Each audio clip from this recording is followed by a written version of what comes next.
दोस्तों ये वीकेंड का वार काफ़ी ज़्यादा कंट्रोवर्सी से घिरा हुआ मुझे दिखाई दे रहा है। क्या कुछ ऐसा लग रहा है कि कुछ हमसे छुपाया जा रहा है? कुछ तो गड़बड़ लग रही है। बात करते हैं इसके बारे में। वहाँ तक सब ठीक चल रहा था जब आयशा को सलमान सर डांट वाट रहे थे, पिलाई उलाई चल रही थी और मुनव्वर की भी डांट कहीं ना कहीं लग रही थी। लेकिन लास्ट में मुनव्वर को क्लीन चिट दे दी गई कि भाई तू जो कर रहा है वो डंके की चोट पे कर। तुझे नाजिला से मोहब्बत है तो बोल के हाँ मैं नाजिला से प्यार करता हूँ, तू बता क्या करेगी।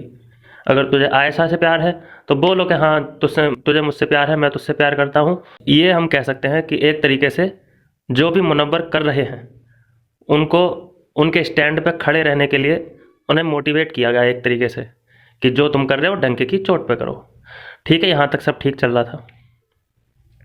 उसके बाद जो हमने कटी पिटी तस्वीरें देखी कि आयशा अंदर जाती है, रोती हुई दिखाई देती है, मुनव्वर से भी हल्की फुल्की बातचीत होती है लेकिन मुनव्वर को वो अपने यहाँ से हटा देती है कि तुम जाओ अभी मेरे पास मत बैठो।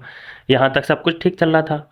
अचानक तस्वीरें आने लगती हैं कि भैया उसको उठाया जाता है, उधर मेडिकल रूम में लेकर जाया जाता है, वहाँ पे डॉक्टर आते हैं, उसको चेक करते हैं। सलमान सर भी हमें वहाँ पे दिखाई देते हैं। डॉक्टर सबसे पहले जो चेक करता है वो इतना एडवांस डॉक्टर तो मुझे लगता नहीं है, वो बस बीपी चेक करने के लिए, बुखार उखार चेक करने के लिए ही होता होगा। तो वहाँ पे बीपी वगैरह चेक होता है तो वहाँ पे नॉर्मल आती है बीपी। फिर जब वहाँ से क्लीन चिट मिल जाती है डॉक्टर की कि हाँ शी इज़ फाइन, लेकिन डॉक्टर के देख रेख में रखा जाएगा इनको, तो वहाँ पे हॉस्पिटलाइज किया जाता है उनको। इधर सलमान सर आते हैं अंदर और सबको बताते हैं शी इज़ फाइन।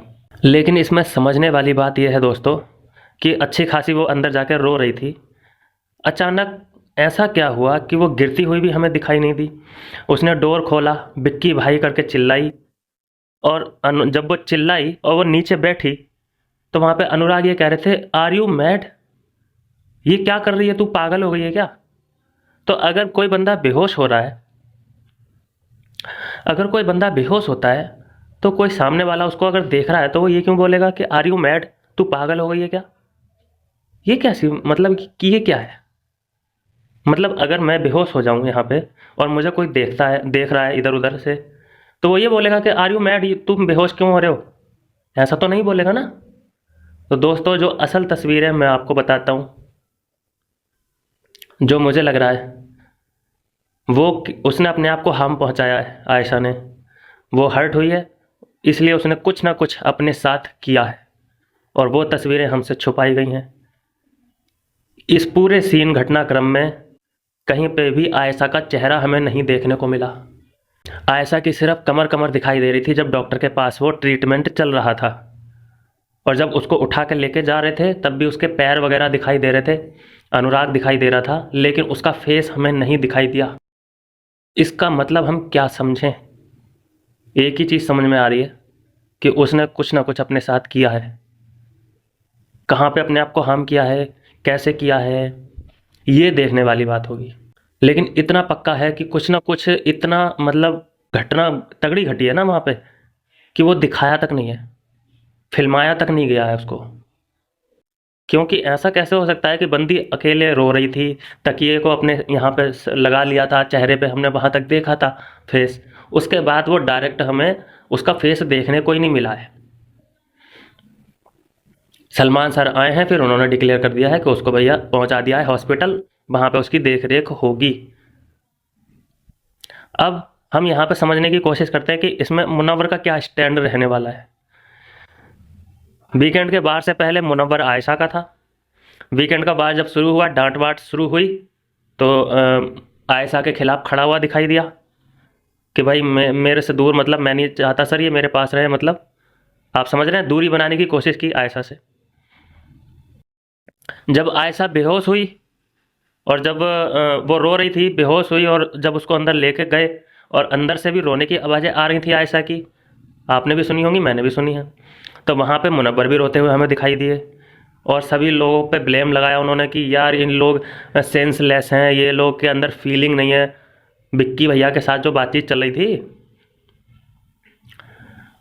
कि ये लोग तो सेंसलेस हैं यार, पागल वागल हैं, इनको कोई फ़र्क नहीं पड़ता है किसी के साथ कुछ भी हो, ये दिल है कि नहीं है इनके अंदर। इस तरीके से इमोशनल बातें करते हुए खुद भी रोए और इमोशनल बातें कर रहे थे। अच्छा, जब खबर आ गई कि हाँ आयशा यहाँ से चली गई, हॉस्पिटल चली गई। उसके बाद बंदा बेंच पे लेटा है बिंदास, जैसे पार्क में होता है ना, वो खाली एकदम बंदा, फारिक एकदम, जिसको कोई काम धंधा नहीं होता, पार्क में लेटे हुए देखे होंगे आपने। उस तरीके से भैया चौड़ में लेटा है, स्माइलिंग फेस के साथ सबको जवाब दे रहा है कि भाई तू मेरे साथ अगर वक्त बिताएगा ना तो तुझे मेरी सिचुएशन का पता चलेगा। वो ये चाहता है कि भैया सबसे बड़ा जो यहाँ पे फिल्म मेकर है, कहानी का रचयिता, वो मैं ही हूँ। मेरे कहानी के इर्द गिर्द ये सारे कैरेक्टर हैं, ये सभी लोग जितने भी कंटेस्टेंट हैं मुनावर की कहानी के इर्द गिर्द घूम रहे हैं और कोई मुद्दा किसी के पास नहीं है। तो उसको इस बात की चौड़ है कि मेरी वजह से एक लड़की ने अपने आप को हार्म पहुंचाया, हॉस्पिटल चली गई। मेरे पीछे तो लड़कियां दीवानी हैं, एक लड़की मेरा बाहर वेट कर रही है और एक लड़की जो अंदर है, क्या नाम है उसका, मनारा, वो मेरे लिए पागल है, रोती है वो मेरे लिए। भाई समझ रहा है, मेरे पास आके बैठेगा ना तो अनुराग, तब तुझे पता चलेगा कैसे हैंडल करता हूँ मैं। तो ये स्टैंड है मुनावर का। तो आपको डिसाइड करना है दोस्तों कि इसमें क्या सही है, कौन गलत है, किसका स्टैंड आपको सही लग रहा है, किसका गलत लग रहा है। तो ये है दोस्तों छोटी सी अपडेट। मिलता हूँ मैं आपसे नेक्स्ट वीडियो में। बाय बाय मेरे दोस्त।